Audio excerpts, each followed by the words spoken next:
Hello, my name is Stephanie Finklia and I'm with The Big Garden. I'm going to show you how to start seeds at home. Materials you'll need are water, seeds, a container to plant your seeds in, and if you're using a non-traditional container, something to poke a hole in, a ruler, potting soil, and an optional item is a heat mat. To get started, you're going to need to prepare your soil. You're going to use a fine potting soil, so something that's very, very small particled.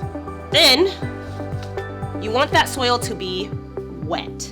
So add water until your soil feels almost like silly putty.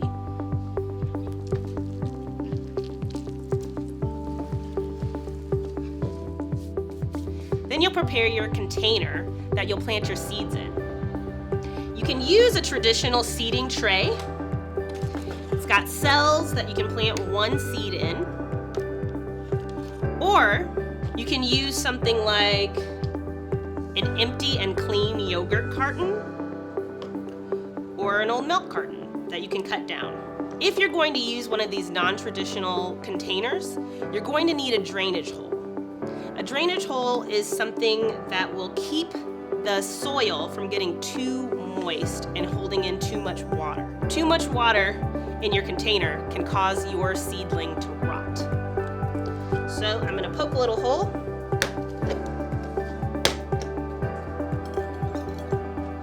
You want the hole to be big enough to really drain. Next, you'll fill your container with the moist soil. Or if you're using your seeding tray, fill each cell, then go through and using a peace sign, push the soil down in each cell. And loosely fill those containers one more time. Next, read your seed packet.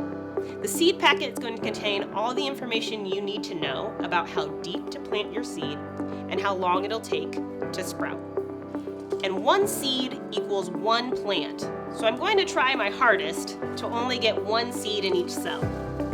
If you don't, and you get more than one, that's okay too.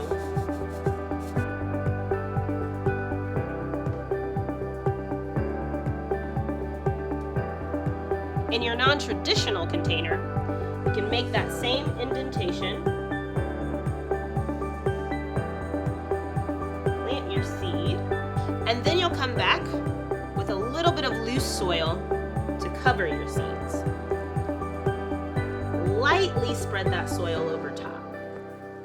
Once you've done that, you'll want to place your seeded soil on a warm spot. A lot of seeds need heat to sprout or germinate.